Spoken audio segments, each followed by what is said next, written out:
ನಮಸ್ಕಾರ, ಶುಭ ಸಂಜೆ ಪ್ರೀತಿಯ ವೀಕ್ಷಕರೆಲ್ಲರಿಗೂ ಸಂಕಲ್ಪ ಸುದ್ದಿ ವಿಶೇಷ ಕಾರ್ಯಕ್ರಮಕ್ಕೆ ಆತ್ಮೀಯ ಸ್ವಾಗತ ಹೇಳ್ತಾ ಇರೋದು ನಾನು ಅನುಷಾ.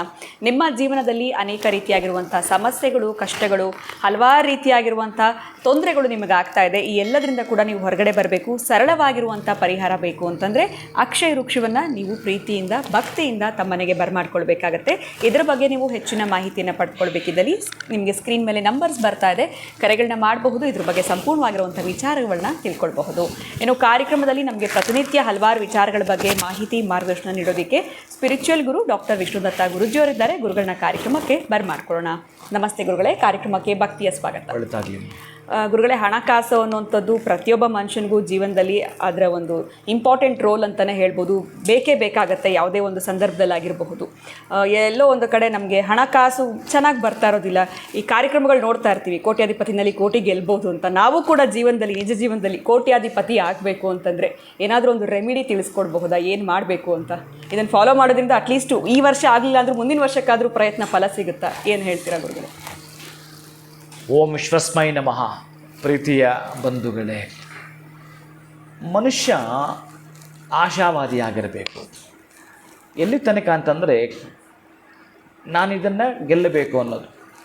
ಈ ಮೋದಿಯವರು ಟೀ ಮಾರುವಾಗ ಮೊದಲೇ ಅವ್ರದ್ದು ವೃಶ್ಚಿಕ ಲಗ್ನ, ವೃಶ್ಚಿಕ ರಾಶಿ, ತುಂಬ ಕೋಪಿಷ್ಟ್ರು. ಮೂಗಿನ ಮೇಲೆ ಕೋಪ ಇರುತ್ತೆ, ಬಹಳ ಕೋಪ. ಅಷ್ಟು ಸಡನ್ನಾಗಿ ಕೋಪ ಬರುತ್ತೆ ಅವರಿಗೆ. ಆದರೆ ಆ ಕೋಪವನ್ನು ಹಂತ ಹಂತವಾಗಿ ನುಂಗಿಕೊಂಡು ಅವರ ದಶೆಗಳು ಬದಲಾದಂತೆ ಅವರ ವಯಸ್ಸಾಗ್ತಿದ್ದಂಗೆ ಅದು ಕರಗ್ತಾ ಬರುತ್ತೆ, ದೊಡ್ಡವರಾಗಿ ಬೆಳೀತಾರೆ. ಬೆಳೆಯಬೇಕಾದ್ರೆ ನಿಮ್ಮಲ್ಲಿ ಬದಲಾವಣೆ ತಂದುಕೋಬೇಕು. ಏನಾದರೂ ಒಂದು ಬದಲಾವಣೆ ಬೇಕೇ ಬೇಕು. ಇವತ್ತು ಮೋದಿ ಆ ಮಟ್ಟಕ್ಕೆ ಹೋಗಬೇಕಾದ್ರೆ ಅವ್ರಿಗೇನು ಎಕ್ಸ್ಟ್ರಾ ಕೈ ಕಾಲುಗಳಿದೆಯಾ? 4 ಕಣ್ಣಿದೆಯಾ? 19 ಕೈ ಇದೆಯಾ? 20 ಕಾಲಿದೆಯಾ? ಎಂತ ಇದೆ? ನಮಗೆ ಅಲ್ವಾ ಅವರು ಪ್ರಯತ್ನಶೀಲರು, ನಾವೆಂಥವರು ಸೋಂಬೇರಿಗಳು, ಲೇಜಿನಸ್ಶೀಲರು. ಅದಕ್ಕಾಗಿ ಈಗಿರ್ತೇವೆ. ಅದಕ್ಕೆ ಒಮ್ಮೆ ನಾವು ಗಮನದಲ್ಲಿಟ್ಕೊಂಡು ಮಾತಾಡೋದೇ ಆದರೆ ಅದಕ್ಕೆ ಹೇಳುತ್ತೆ, ನೀವು ಹೇಳಿದ್ರಲ್ಲ, ಅಂತಹ ಕೋಟಿಯ ಸಂಪತ್ತು ಪಡಿಬೇಕಾದ್ರೆ ಒಟ್ಟಾರೆ ದಾರಿಯಲ್ಲಿ ಹೊರಡಬೇಕು. ಬಹಳ ಪ್ರಯತ್ನಪಟ್ಟು ಹೊರಡಬೇಕು. ಹೇಗೆ ಅಂತಂದರೆ ಬಹಳ ಪ್ರಮುಖವಾಗಿರೋ ಘಟ್ಟ. ಅದು ಎಷ್ಟೇ ಸವಾಲುಗಳಾಗಿದ್ದರೂ ಕೂಡ ಎದುರಾಕ್ಕೊಂಡು ಹೊರಡ್ತಿರ್ಬೇಕು. ನಾನು ಮೊದಲೇ ಹೇಳಿದ್ದೀನಿ, ಈ ಭೂಮಿಗೆ ಬಂದರೆ ಯುದ್ಧ ತಪ್ಪಿದ್ದಲ್ಲ ಅಂತ. ಯುದ್ಧ ಮಾಡಲೇಬೇಕು ನೀವು ಅಂತ ಭಗವಂತ ಅದಕ್ಕೆ ನಮ್ಮನ್ನು ಕಳಿಸಿದ್ದಾನೆ. ಇಲ್ಲಿ ಒಬ್ಬ ಯುದ್ಧದ ಶಾಲೆಯಾಗಿ ಬಾ ಅಂತೇಳಿ, ಯುದ್ಧದಲ್ಲಿ ವಿಜಯಶಾಲಿಯಾಗಿ ಬಾ ಅಂತ ಕಳಿಸಿರ್ತಾನೆ. ನಾವು ಹಾಗೆ ಹೋಗ್ತೀವಿ, ಏನು ಪ್ರಯೋಜನ ಬಾರದು. ಅದಕ್ಕಾಗಿ ಇಲ್ಲಿ ನಾನು ಹೇಳ್ತಾ ಇರ್ತೇನೆ, ಪ್ರತಿನಿತ್ಯ ನಾವು 5 ದಂಡಗಳನ್ನು ಕಟ್ಟಿದರೆ ಕೋಟಿಯ ಕೋದಂಡರು ನೀವು ಆಗ್ತೀರಿ. ಬರೆದಿಟ್ಕೊಳ್ಳಿ. ಈಗ ನೀವು ಕರೆಂಟ್ ಬಿಲ್ ಕಟ್ತಿರೋ ಇಲ್ವೋ? ಮನೆ ಅಂತ ನಿಮಗಿದೆ, ಅದು ಬಾಡಿಗೆ ಮನೆನೋ ಸ್ವಂತ ಮನೆನೋ, ಒಟ್ಟಾರೆ ಬಾಡಿಗೆ ಕಟ್ತೀರಿ, ಕರೆಂಟ್ ಬಿಲ್ ಕಟ್ತೀರಿ. ಇನ್ನು ಟಿ ವಿ ಹಾಕ್ಸ್ಕೊಂಡಿರ್ತೀರಿ, ಸುಮ್ಮನೆ ಇರ್ತೀರೇನೋ? ಮಕ್ಕಳು ಇರ್ತಾರಾ? ಕೇಬಲ್ ಬಿಲ್ ಕಟ್ತೀರಿ. ಇನ್ನು ಮನೆಗೆ ಹಾಗೋ ಹೀಗೋ ವಾಟರ್ ಬಿಲ್ ಬರುತ್ತೆ, ಅದು ಕಟ್ತೀರಿ. ಇನ್ನು ಪೇಪರ್ ಬಿಲ್ ಅಥವಾ ಹಾಲಿನ ಬಿಲ್ ಇದ್ದೇ ಇರುತ್ತೆ. ಈ ತರಹದ್ದು ಮನೆಗೆ ಸಂಬಂಧಪಟ್ಟ ನೀವು 5 ಬಿಲ್ ಕಟ್ತೀರಾ ಇಲ್ವ? ನನಗೆ ಹೇಳಿ. ನೀವೆಷ್ಟು ಬಡವರಾಗಿದ್ದರು, ಅಥವಾ ನೀವು ದುಡಿತಾನೂ ಇಲ್ಲ ಅಂತಂದರೆ, ದುಡಿಮೆ ಇಲ್ಲ ನಮಗೆ, ಸಾಲ ಮಾಡಿಯಾದರೂ ಇದನ್ನು ಕಟ್ತಾ ಇದ್ದೀರಿ. ಆಕಸ್ಮಿಕ ನೀವೇನಾದರೂ ಕಟ್ಟಲಿಲ್ಲ ಅಂತಂದರೆ, ನಾನು ದುಡಿತಾ ಇಲ್ಲ, ನಾನು ಕಟ್ಟೋಕ್ಕಾಗಲ್ಲ ಅಂತ ಏನಾದರೂ ನೀವು ಕೇಬಲ್ನವ್ನಿಗೆ ಹೇಳ್ತೀರಾ? ಆ ಎಲೆಕ್ಟ್ರಿಕ್ನವ್ನಿಗೆ ಹೇಳ್ತೀರಾ? ಆಗಲೇ ಕಟ್ ಮಾಡ್ತಾನೆ ಅವನು. ಹೌದು. ಇಲ್ಲಪ್ಪ, ನನಗೆ 4 ತಿಂಗಳಾಯ್ತಯ್ಯ ಕೆಲಸ ಇಲ್ಲ, ನೀನು ಕಟ್ ಮಾಡಿಬಿಟ್ರೆ ಹೆಂಗೆ ಅಂದರೆ ಅವನು ಇದನ್ನು ಕೇಳಿಸ್ಕೊಳ್ಳೋದಿಲ್ಲ, ಕಟ್ ಮಾಡಿ ಹೋಗ್ತಿರ್ತಾನೆ, ಡಿಸ್ಕನೆಕ್ಟ್ ಮಾಡ್ತಾನೆ. ಹಾಗೇ ನಿಮ್ಮ ಕೋಟಿಗೂ ಕೂಡ ಕತ್ರಿ ಬಿದ್ದಿರೋದು, ನೀವು ಕಟ್ಟಲಿಲ್ಲ ದಂಡ, ಅದಕ್ಕೆ ನನಗೆ ಅದು ಬಿದ್ದಿದೆ. ಅದಕ್ಕೆ ಒಂದು ಎಚ್ಚೆತ್ಕೊಳ್ಳಿ, ನೀವು ಅಭಿವೃದ್ಧಿಯ ಪಥದಲ್ಲೇ ನಾವು ನಡೆಯೋಣ ಅನ್ನೋದೇ ಆದರೆ 5 ದಂಡಗಳನ್ನು ಕಟ್ಟಲು ನೀವು ರೆಡಿ ಇರಬೇಕು. ಪ್ರತಿನಿತ್ಯ ಕಟ್ತೀನಿ ಅಂತಂದರೆ ನಾನು ಇಲ್ಲಿಗೆ ಇನ್ನು ಉದ್ದ ಬೆಳೆಸೋದೇ ಇಲ್ಲ. ಕಟ್ತೀನಿ ಗುರುಗಳೇ, ಕಟ್ತೀನಿ. ಓಂ ವಿಶ್ವಸ್ಮೈ ನಮಃ, ಓಂ ವಿಶ್ವಸ್ಮೈ ನಮಃ, ಓಂ ವಿಶ್ವಸ್ಮೈ ನಮಃ, ಓಂ ವಿಶ್ವಸ್ಮೈ ನಮಃ ಅನ್ನೋ ಮಂತ್ರವನ್ನು ತುಂಬ ಜನ ಪಾಪ ಕಾಮೆಂಟ್ ಮಾಡ್ತಾರೆ. ಅವರೆಲ್ಲರಿಗೂ ಕೂಡ ಅತ್ಯಂತ ಅಭಿವೃದ್ಧಿಯ ಪಥ ಕಾದಿರುತ್ತೆ. ಕಟ್ಟಿಟ್ಟೆ ಬುತ್ತಿ ಬರೆದಿಟ್ಕೊಳ್ಳಿ. ಇನ್ನೂ ಕೆಲವರು 108 ಬಾರಿ ಅದನ್ನು ಟೈಪ್ ಮಾಡ್ತಿರೋ, ಕಟ್ಟಿಟ್ಟ ಬುತ್ತಿ. ಅಲ್ಲಿ ನಿಮ್ಮ ಗಮನ, ನಿಮ್ಮ ಪೇಷನ್ಸಲ್ಲಿ ಕೊಡ್ತಾ ಇದ್ದೀರಿ ಅಂತ ಅರ್ಥ, ಅಭಿವೃದ್ಧಿ ದಾರಿಯಲ್ಲಿ ನಡೀತಾ ಇದ್ದೀರಿ ಅಂತ ಅರ್ಥ. 5 ಈಗ ನಾನು ಹೇಳ್ತಾ ಇದ್ದೀನಿ, ಬರೆದಿಟ್ಕೊಳ್ಳಿ. ಪಂಚಭೂತಗಳು, ನಿಮಗೆಲ್ಲ ಗೊತ್ತಿದೆ, ಪಂಚ ತನ್ಮಾತ್ರೆಗಳು, ಪಂಚೇಂದ್ರಿಯಗಳು, ಪಂಚಕರ್ಮೇಂದ್ರಿಯಗಳು, ಪಂಚ ಜ್ಞಾನೇಂದ್ರಿಯಗಳು ಇವೆಲ್ಲ ಪಂಚ ಅಂತಿದೆ. ಇನ್ನು ಶಿವನಿಗೆ ಸಂಬಂಧಪಟ್ಟದವೆಲ್ಲ ಕೂಡ ಪಂಚಭೂತಗಳು. ಇನ್ನು ಪಂಚಭೂತಗಳು, ಜ್ಞಾನೇಂದ್ರಿಯಗಳು, ಕರ್ಮೇಂದ್ರ ಏನೂ ತೆಗೆಯುವುದಿಲ್ಲ ನಾನು. ಆದರೆ ಈ 5 ಮಾತ್ರ ನೀವು ಇದಕ್ಕೆ ದಂಡ ಕಟ್ಟಲೇಬೇಕು ಅಂತ ಹೇಳ್ತಾ ಇದ್ದೀನಿ. ಆ 5 ಕೂಡ ಈಗ ಬರ್ಕೊಳ್ತಾ ಇದ್ದೀರಿ. ಬಹಳ ಮುಖ್ಯವಾಗಿರೋ ಪದಾರ್ಥಗಳಿವೆ, ಬಹಳ ಮುಖ್ಯವಾಗಿರತಕ್ಕಂಥದ್ದು. ಎಲ್ಲವನ್ನೂ ಕೂಡ ಕ್ರೋಢೀಕರಿಸಿ ಮಾತಾಡ್ತಕ್ಕಂಥಾದರೆ ಮೊದಲು ಶುಭ ಗ್ರಹಗಳು 3 ಹೇಳ್ತಾ ಇದ್ದೀನಿ. ಬುಧನಿಗೆ ಸಂಬಂಧಪಟ್ಟ ಹೆಸರು ಕಾಳು, ಗುರುವಿಗೆ ಸಂಬಂಧಪಟ್ಟ ಕಡಲೆಕಾಳು, ಶುಕ್ರನಿಗೆ ಸಂಬಂಧಪಡ್ತಕ್ಕಂತಹದ್ದು ಅವರೆಕಾಳು. ಈ 3 ಇರ್ತಕ್ಕಂಥದ್ದು. ಈ 3ಕ್ಕೂ ಸಂಬಂಧಪಟ್ಟಾಗಿರ್ತಕ್ಕಂಥದ್ದು ಬಹಳ ಪ್ರಮುಖವಾಗಿರ್ತಕ್ಕಂಥ ಘಟ್ಟ. ಇನ್ನು ನೀವು ಇದಕ್ಕೆ 2 ಸೇರಿಸ್ಬೇಕಾಗಿರ್ತಕ್ಕಂಥದ್ದು. ಯಾಕಂದರೆ ನಿಮ್ಮ ಅಭಿವೃದ್ಧಿ ನೇರವಾಗಿ ಶೀಘ್ರವಾಗಿ ಆಗಬೇಕಂತಂದರೆ ಇನ್ನು ಸೂರ್ಯನಿಗೆ ಸಂಬಂಧಪಡ್ತಕ್ಕಂಥದ್ದು ಗೋಧಿ ಕಾಳು, ಇನ್ನು ಭೂಮಿಕಾರಕ ಕುಜ ಸೇರಿಸಲೇಬೇಕಾಗಿರ್ತಕ್ಕಂಥದ್ದು. ಕುಜನನ್ನು ನೀವು ತೊಗರಿಬೇಳೆ ಸೇರಿಸ್ತಕ್ಕಂಥದ್ದು. ಒಟ್ಟಾರೆಯಾಗಿ 5 ಧಾನ್ಯಗಳಿಗೆ ನೀವು ದಂಡ ಕಟ್ಟಬೇಕು. ಅಂದರೆ ಹಣ ಕೊಟ್ಟು ಅದೇ ದಂಡ, ಅಲ್ಲಿ ಕೊಡ್ತಕ್ಕಂಥದ್ದು ತರೋವಂಥದ್ದು ಯಾವುದು?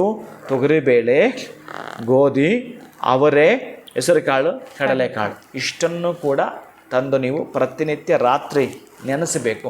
ನೆನೆಸಬೇಕಾದ್ರೆ ಒಂದು ಪಾತ್ರೆಯಲ್ಲಿ ನೀರು ಹಾಕಿ, ನೀರಿಗೆ ಒಂದು ಚಿಟಿಕೆ ಬೆಲ್ಲ ಹಾಕಪ್ಪ. ಮೊದಲು ಒಂದು ಚಿಟಿಕೆ ಬೆಲ್ಲ ಹಾಕ್ಬಿಡಿ. ಆಮೇಲೆ ಈ ಧಾನ್ಯಗಳು ಮಿಕ್ಸ್ ಮಾಡಿಬಿಟ್ಟು ಒಂದು ಇಡಿ ಅಥವಾ ಒಂದು ಬೊಗಸೆ ಇಷ್ಟು ಅಂದ್ಕೊಳ್ಳಿ. ಇಷ್ಟನ್ನು ಕೂಡ ಪ್ರೇಯರ್ ಮಾಡಿ. ನಾನು ಇಂದಿನ ಜನ್ಮದಿಂದ ಹಿಡಿದು ಅಥವಾ ಓದ್ ಇಯರ್, ಅದಕ್ಕೂ ಹೋದ ಇಯರ್, ಬ್ಯಾಕ್ ಇಯರ್ ಕರೆಕ್ಟಾಗಿ ನಾನು ಯಾವುದ್ಯಾವುದೋ ದಂಡ ಕಟ್ಟಲಿಲ್ಲ, ನನಗೆ ಕ್ಷಮಿಸ್ಬಿಡು. ಅಂದರೆ ನಿಮಗೆ ಸಂಬಂಧಪಟ್ಟಾಗಿರೋ ದಶಾಭುಕ್ತಿ ಆಗಿರ್ಬೋದು, ಅಂತರ್ಭುಕ್ತಿ ಆಗಿರ್ಬೋದು, ಅದಕ್ಕೆ ಸಂಬಂಧಪಟ್ಟಾಗಿರೋ ಯಾವುದೂ ಸಂಧಿಶಾಂತಿ ಮಾಡಿಸ್ಕೊಳ್ಳಿಲ್ಲ. ನಾನು ಯಾರಿಗೂ ಅನ್ನದಾನ ಮಾಡಲಿಲ್ಲ. ನಾನು ಯಾರಿಗೂ ಸ್ಕೂಲ್ ಫೀಸ್ ಕೊಡಬೇಕಾಗಿತ್ತು, ನಾನು ಕೊಡಲಿಲ್ಲ. ಯಾರಿಗೋ ವೃದ್ಧರಿಗೆ ನಾನು ಊಟ ಹಾಕಬೇಕಾಗಿತ್ತು, ಹಾಕಲಿಲ್ಲ. ಕ್ಷಮೆ ಬಿಟ್ಬಿಡು, ನನ್ನ ಕ್ಷಮೆ ಕೊಡು. ಇದ್ಯಾವುದೋ ಒಂದು ಬ್ಯಾಲೆನ್ಸ್ ಇದೆ ನಿಮ್ಮದು. ಅಥವಾ ನಿಮ್ಮ ತಂದೆ ತಾಯಿ ನೀವು ಸರಿಯಾಗಿ ನೋಡ್ಕೊಂಡಿಲ್ಲ, ನಿಮ್ಮ ತಾತ ಅಜ್ಜಿಗೆ ಸರಿಯಾಗಿ ನೀರು ಕೊಟ್ಟಿಲ್ಲ, ನೀವು ಊಟ ಕೊಡಿಸಿಲ್ಲ. ಇದೆಲ್ಲದೂ ಕೂಡ ದಂಡವೇ.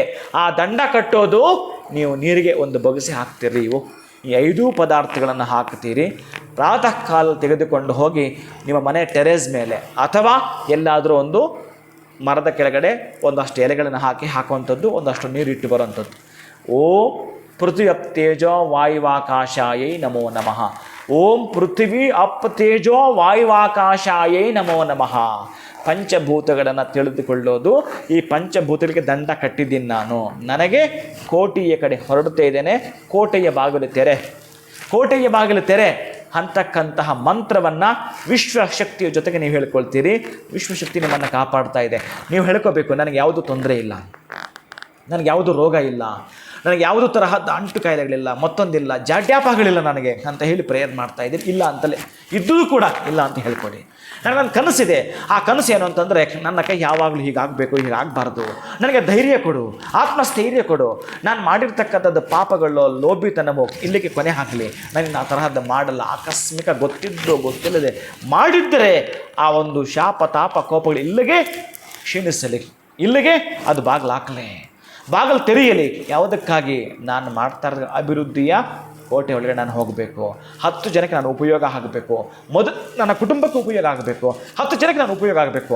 ಆ ರೀತಿಯಾಗಿ ಒಬ್ಬ ನಾಯಕನಾಗಿ ಬೆಳೆಸಬೇಕಾದ್ರೆ ನನಗೆ ಹಣವೇ ಬೇಕು. ನನಗೆ ಹಣನೇ ಮುಖ್ಯ ಆಗಿದೆ. ಹಾಗಾಗಿ ನನಗೆ ಹಣ ಬೇಕಾಗಿರೋದ್ರಿಂದ ಈ 5 ಪದಾರ್ಥಗಳನ್ನು ಪಂಚಭೂತಗಳ ದಂಡವಾಗಿ ಕಟ್ಟತೀಯ ಅಂತಂದರೆ ಕೋಟೆಯ ಬಾಗಿಲು ತೆಗೆದ ಹಾಗೆ ಬರೆದಿಟ್ಕೊಳ್ಳಿ. ನೀವು ಕೌಂಟ್ ಮಾಡಲಿಕ್ಕೆ ರೆಡಿ ಇರ್ತೀರಿ. ಇದು ನೀವು ಮಾಡ್ತಕ್ಕ ಕೆಲಸದಲ್ಲಿ ಸಕ್ಸಸ್ ಆಗಿ ಸುಮ್ಮನೆ ಕೂತ್ಬಿಟ್ರಲ್ಲ, ಯಾವುದೋ ಕೆಲಸ ಹಿಡಿಲಿಲ್ವಲ್ಲ, 4-5 ವರ್ಷದಿಂದ ಮಾಡ್ತಾ ಇದ್ರಲ್ಲ ಅಂಥವರೆಗೆ ಇದು. ಬಹಳ ಶ್ರಮ ಪಡ್ತಾ ಇದ್ದಾರಲ್ಲ ಅಂಥವರೆಗೆ ಇದು. ಕಷ್ಟಪಟ್ಟು ದುಡಿತಾ ಇದ್ದಾರಲ್ಲ ಅಂಥವರೆಗೆ ಈ ರೆಮಿಡಿ ಅಪ್ಲೈ ಆಗ್ತಕ್ಕಂಥದ್ದು ಅದ್ವಿತೀಯ, ಆಹ್ಲಾದ, ಅಮೋಘ, ಆನಂದವಾಗಿರ್ತಕ್ಕಂಥದ್ದಕ್ಕಾಗಿ ಈ ದಾರಿ ಸುಗಮವಾಗಿ ರಹದಾರಿ. ಗುರುಗಳೇ, ಒಂದೇ ಒಂದು ಪ್ರಶ್ನೆ, ಇದನ್ನು ಒಂದೇ ದಿನ ಮಾಡಿದ್ರೆ ಸಾಕ ಅಥವಾ ಪ್ರತಿನಿತ್ಯ ಅಥವಾ ಎಷ್ಟು ಬಾರಿ ಮಾಡಬೇಕಾಗುತ್ತೆ ಅಂತ ಹೇಳಿ? ಇದು ಒಳ್ಳೆ ಪ್ರಶ್ನೆ. ಯಾಕಂದರೆ ಇದನ್ನು ಕೇಳ್ತಾರೆ ಬಹಳ ಜನ. ಬಹಳ ಮುಖ್ಯವಾಗಿ ಈ ಪಂಚಭೂತಗಳಿಗೆ ಒಂದು ಸಂಖ್ಯೆ ಇದೆ. ಪಂಚಭೂತಗಳಿಗೆ ಒಂದು ಸಂಖ್ಯೆ ಇದೆ. ಯಾರಾದರೂ ಇಲ್ಲಿ ಕಾಮೆಂಟ್ ಹಾಕಿ ದಯವಿಟ್ಟು ತಿಳಿಸ್ಬೋದು, ತೊಂದರೆ ಇಲ್ಲ. ಹೇಗೆ ತೊಗೋಬೇಕು ಅಂತಂದರೆ 365 ದಿನವೂ ನಾನು ಮಾಡ್ತೇನೆ ಗುರುಗಳೇ. ಪ್ರಾಣಿ ಪಕ್ಷಿಗಳಿಗೆ ಆಹಾರ ಕೊಡೋದಲ್ವೇ ಇದು? 360 ದಿನ ನಾನು ಮಾಡ್ತೀನಿ. ದಯವಿಟ್ಟು ಕಾಮೆಂಟ್ ಹಾಕಿ ನಾನು ಮಾಡ್ತೀನಿ ಅಂತ. ಅಥವಾ ಆಗಲಿಲ್ಲ ಅಂತಂದರೆ ಇನ್ನು 2ನೇ ಸಂಖ್ಯೆ ಹೇಳ್ತಾ ಇದ್ದೇನೆ. ಅದರಲ್ಲಿ ಕರೆಕ್ಟಾಗಿ ಒಂದು ಡಿಗ್ರಿ ತೆಗೆದು ಮಾತಾಡ್ತಾ ಬರ್ತೀನಿ. 180 ದಿನಗಳು ಗುರುಗಳೇ ನಾನು ಮಾಡ್ತೀನಿ ಗುರುಗಳೇ. ಅಥವಾ ನನಗೆ ಅಷ್ಟಾಗಲ್ಲ ಗುರುಗಳೇ, 108 ದಿನಗಳು, 180 ದಿನಗಳು, 365 ದಿನಗಳು. ಯಾಕೆಂದರೆ ನಿಮ್ಮದು ಕೋಟೆ ಅಲ್ವಾ? ಕೋಟೆ ಕೋಟೆ ಅಲ್ಲ, ಕೋಟೆ ಒಳಗಡೆ ನುಗ್ಗುತ್ತಾ ಇರೋದು ನೀವು. ಅದಕ್ಕಾಗಿ ಒಂದು ದಿನ ಮಾಡಿದ್ರೆ ಅದು ಹೆಂಗೆ ಬರುತ್ತೆ? ಆ ಪಕ್ಷಿಗಳು ತಿಂದು ಆಹ್ಲಾದವಾಗಿ ಖುಷಿಯಾಗಿ ಆ ರೆಕ್ಕೆ ಬಡಿದುಕೊಂಡು ಎಲ್ಲಿಗೋಗುತ್ತೆ ಅದು? ಈ ಮರದಿಂದ ಆ ಮರಕ್ಕೆ ಹೋಗುತ್ತೆ. ಹೋಗ್ತಾ ಸ್ಪೇಸ್ ಇದೆಯಲ್ಲ, ನಮ್ಮ ಆಕಾಶದ ಮಧ್ಯೆ ಒಂದು ಸ್ಪೇಸ್ ಇದೆಯಲ್ಲ, ಅಲ್ಲಿ ಒಂದು ಶಕ್ತಿ ಇದೆ, ಅದಕ್ಕೆ ಅದು ತಲುಪಿಸುತ್ತೆ. ಆ ಬರ್ಡ್ಸ್ ನನಗೆ ಯಾರು ಆಹಾರ ಕೊಡ್ತಾ ಇದ್ದಾನೆ, ಆತನದು ಏನೋ ಕನಸಿಟ್ಕೊಂಡು ಕೊಟ್ಟಿರ್ತಾನೆ, ಆ ಆಹಾರ ಕೊಟ್ಟು ಆತನಿಗೆ ಏನು ಅವಶ್ಯಕತೆ ಇದೋ ಅದನ್ನು ಕೊಡು ಅಂತ ಆ ಬರ್ಡ್ ಹೇಳುತ್ತೆ. ಭಾವನೆ ಇದೆ ಅದಕ್ಕೆ, ಅದೇ ಭಗವಂತ. ಅದು ಹೇಳ್ತೋ ಗೊತ್ತಿಲ್ಲ, ಅದು ನನ್ನೇ ತಿಂತು. ನಾಳೆ ನೀವು ಒಂದು ದಿವಸ ನೋಡಿ, ನಮ್ಮ ಒಂದು ಪೂಜಾ ಆದಮೇಲೆ ನೈವೇದ್ಯ ನಾವು ಮೇಲಿಡ್ತೀವಿ, ಮೇಲೆ ಇಡಬೇಕಾದ್ರೆ ಆ ಗರುಡ ಬರುತ್ತೆ ರೀ, ಕಾಯ್ತಾ ಇರುತ್ತೆ.